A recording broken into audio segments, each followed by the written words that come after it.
Assalamualaikum warahmatullahi wabarakatuh. Perkenalkan, saya Diana Julientri dengan NIM 240 20 10 10 135, mahasiswa Program Studi Manajemen PJJ S1, kelas MJ 301. Pada kesempatan kali ini, saya akan mempresentasikan tugas mata kuliah Manajemen Operasional 1 dengan judul Pola Produksi dan Manajemen Proyek. Topik ini sangat relevan karena dalam praktik bisnis, perusahaan tidak hanya berfokus pada bagaimana menghasilkan produk, tetapi juga bagaimana merencanakan jumlah produk secara tepat serta mengelola aktivitas proyek secara sistematis. Kesalahan dalam perencanaan produksi dapat menyebabkan pemborosan biaya, sedangkan kesalahan dalam manajemen proyek dapat menyebabkan keterlambatan penyelesaian pekerjaan. Oleh karena itu, tujuan dari tugas ini adalah untuk menganalisis pola produksi yang paling efisien dan beberapa alternatif, serta menganalisis jaringan proyek untuk mengetahui durasi proyek dan jalur kritisnya. Presentasi ini terdiri dari dua bagian besar, yaitu analisis pola produksi dan analisis. Dalam manajemen operasional, salah satu keputusan strategis yang penting adalah menentukan berapa banyak produk yang harus diproduksi dalam suatu periode. Jika perusahaan memproduksi terlalu banyak, maka akan timbul persediaan yang menumpuk di gudang, sehingga perusahaan harus menanggung biaya simpan. Sebaliknya, jika perusahaan memproduksi terlalu sedikit, maka perusahaan berisiko tidak mampu memenuhi permintaan pasar, yang dapat menurunkan kepuasan pelanggan itu sendiri. Selain itu, perusahaan juga sering menjalankan proyek seperti pembangunan fasilitas, pengembangan sistem, maupun perbaikan proses. Proyek terdiri dari berbagai aktivitas yang saling bergantung, sehingga memerlukan perencanaan waktu yang matang. Melalui tugas ini, diharapkan perusahaan dapat memilih pola produksi yang tepat sekaligus memahami aktivitas proyek mana yang harus diprioritaskan. Data permintaan PTHH selama 1 tahun dibagi menjadi 4 triwulan, yaitu 400 unit, 1100 unit, lalu 1300 unit, dan 900 unit. Dari data tersebut terlihat bahwa permintaan tidak stabil dan cenderung berfluktuasi. Untuk menghadapi kondisi tersebut, perusahaan mempertimbangkan 3 pola produksi. Dari 3 pola ini ada pola konstan, pola bergelombang, dan pola moderat. Pola konstan sendiri menekankan dalam kestabilan jumlah produksi. Lalu di pola bergelombang menekankan fleksibilitas mengikuti permintaan. Di pola moderat itu ada mencoba mengombinasikan kedua pola ini. Selain jumlah produksi, analisis juga memasukkan berbagai jenis biaya agar keputusan yang diambil benar-benar mencerminkan kondisi real perusahaan. Pada pola produksi konstan, perusahaan memproduksi sebanyak 1000 unit di setiap triwulannya. Kemudian jumlah produksi tersebut dibandingkan dengan permintaan pada masing-masing periode. Triwulan pertama, karena permintaannya 400 unit, maka terdapat kelebihan produk sebesar 600 unit yang menjadi persediaan dan menimbulkan biaya simpan. Nah, pada triwulan kedua hingga 4, pola yang sama terjadi, yaitu selalu terdapat sisa persediaan karena produksi tetap, sementara permintaan berubah-ubah. Sisa persediaan di setiap periode tersebut kemudian dikalikan dengan biaya simpan sebesar Rp250 per unit triwulan. Jika seluruh biaya simpan dari 4 triwulan dijumlahkan, maka total biaya simpan yang dihasilkan adalah sebesar Rp400.000. Karena tidak terdapat biaya lembur, subkontrak, maupun turnover, maka total biaya pola konstan juga sebesar Rp400.000. Pada pola bergelombang, perusahaan memproduksi sesuai dengan jumlah permintaan pada setiap triwulan. Karena produksi selalu sama dengan permintaan, maka tidak terjadi persediaan sehingga tidak ada biaya simpan. Biaya yang muncul pada pola ini hanya berasal dari perubahan jumlah produksi antar periode, yang disebut dengan labor turnover cost. Pada saat terjadi pun kenaikan produksi dari triwulan pertama, kedua, dan dari triwulan kedua dan ketiga dikenakan masing-masing biaya sebesar Rp15.000. Sedangkan produksi mengalami penurunan, tidak dikenakan biaya. Total biaya labor turnover yang dihasilkan adalah sebesar Rp30.000. Dengan demikian, total biaya pada pola bergelombang ini adalah Rp30.000. Pada pola moderat, perusahaan memproduksi 800 unit pada triwulan pertama dan kedua, serta 1.200 unit pada triwulan ketiga dan keempat. Karena terdapat perbedaan antara produksi dan permintaan pada beberapa periode, maka masih muncul sisa persediaan yang menimbulkan biaya simpan. Total biaya simpan yang dihasilkan adalah sebesar Rp200.000. Selain itu, perubahan tingkat produksi juga menimbulkan biaya labor turnover sebesar Rp65.000. Sehingga biaya total pola moderat adalah Rp265.000. Setelah dilakukan perhitungan pada ketiga pola, yang diperoleh ada pola konstan moderat bergelombang dengan pola konstan itu 400.000, moderat 265.000, dan bergelombang 30.000. Maka kalau dilihat dari sisi biaya, pola konstan memiliki biaya paling tinggi karena adanya akumulasi persediaan. Pola moderat berada di tengah karena masih terdapat persediaan dan turnover.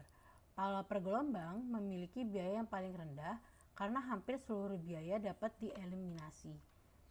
Perbedaan biaya yang sangat signifikan ini menunjukkan bahwa menyesuaikan produksi dan permintaan jauh lebih efisien dibandingkan mempertahankan produksi tetap. Oleh karena itu, pola produksi yang paling layak dipilih oleh PT HH adalah pola bergelombang. Berdasarkan analisis biaya, pola produksi yang paling tepat untuk PT HH adalah pola bergelombang. Pola ini mampu meminimalisirkan pemborosan biaya serta menyesuaikan produksi dengan kebutuhan pasar. Dengan menerapkan pola bergelombang, perusahaan dapat meningkatkan efisiensi operasional sekaligus menjaga daya saing dari PT lain. Selanjutnya kita masuk ke pembahasan manajemen proyek. Proyek ini terdiri dari 7 aktivitas, yaitu A hingga G, yang masing-masing memiliki durasi dan hubungan ketergantungan. Aktivitas A dan B merupakan aktivitas awal yang memiliki arti dapat langsung dimulai tanpa menunggu aktivitas lain. Lalu ada aktivitas C yang hanya dapat dilakukan setelah aktivitas A selesai. Di aktivitas D dan E baru dapat dimulai setelah aktivitas B dan C selesai. Aktivitas F hanya dapat dimulai setelah aktivitas D selesai, sedangkan aktivitas G merupakan aktivitas terakhir yang hanya dapat dimulai setelah aktivitas E dan F selesai.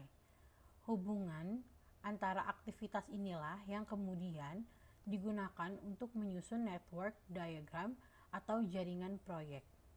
Network diagram membantu kita memahami urutan kerja serta aktivitas mana yang dapat dilakukan bersamaan dan mana yang harus menunggu aktivitas lain selesai. Setelah jaringan proyek dibuat, langkah berikutnya adalah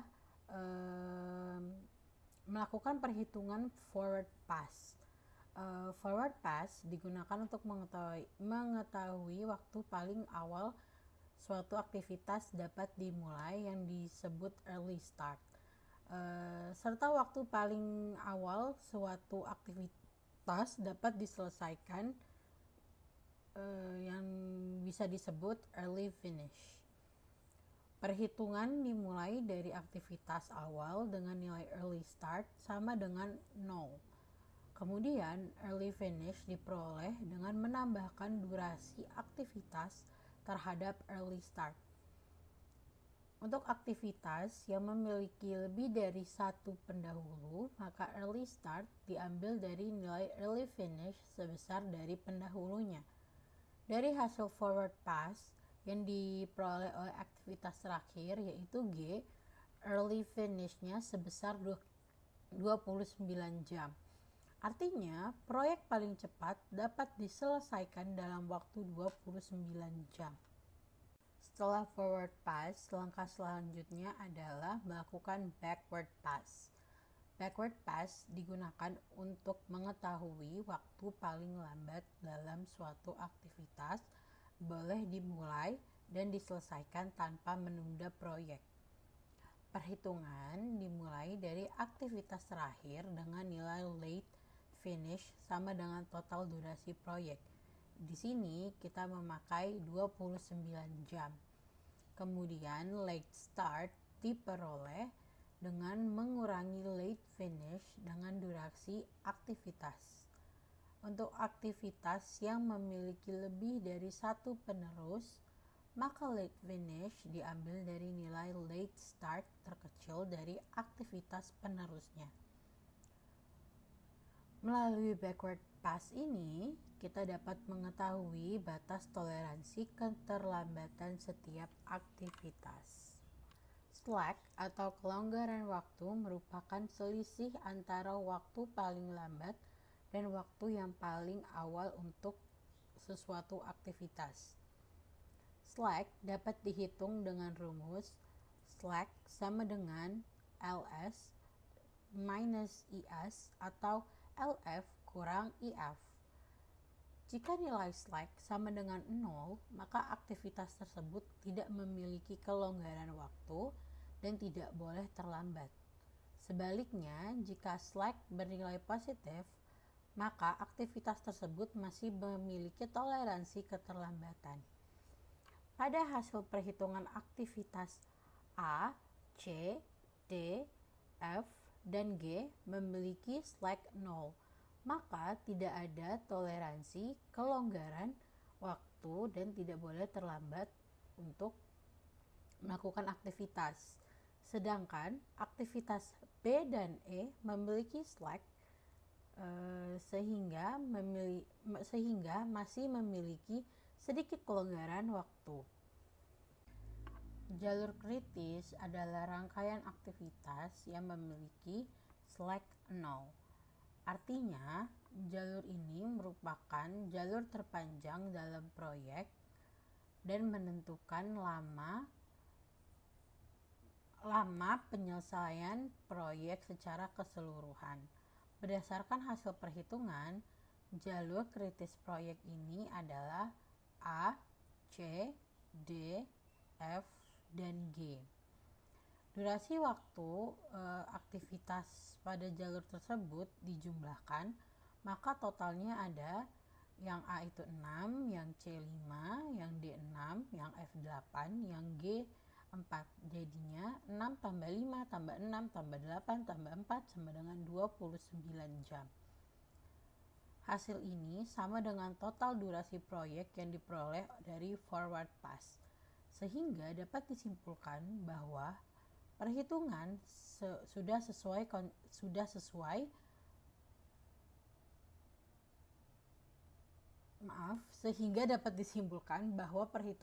konsisten dan benar. Kesimpulan manajemen proyek. Berdasarkan analisis jaringan proyek, maka dapat disimpulkan bahwa proyek memiliki total durasi 29 jam dengan jalur kritis A, C, D, F, G. Aktivitas pada jalur kritis harus menjadi prioritas utama dalam pengawasan, karena keterlambatan sekecil apapun akan menyebabkan proyek terlambat. Sementara itu, aktivitas B dan E memiliki slack, sehingga masih memiliki toleransi keterlambatan tanpa mempengaruhi waktu penyelesaian proyek. Dengan mengatur jalur kritis dan slack, perusahaan dapat mengatur sumber daya, tenaga kerja, dan waktu secara lebih efektif agar proyek dapat diselesaikan secara tepat waktu. Demikian presentasi yang dapat saya sampaikan. Semoga pemaparan ini dapat memberikan gambaran mengenai penerapan pola produksi dan manajemen proyek dalam kegiatan operasional perusahaan.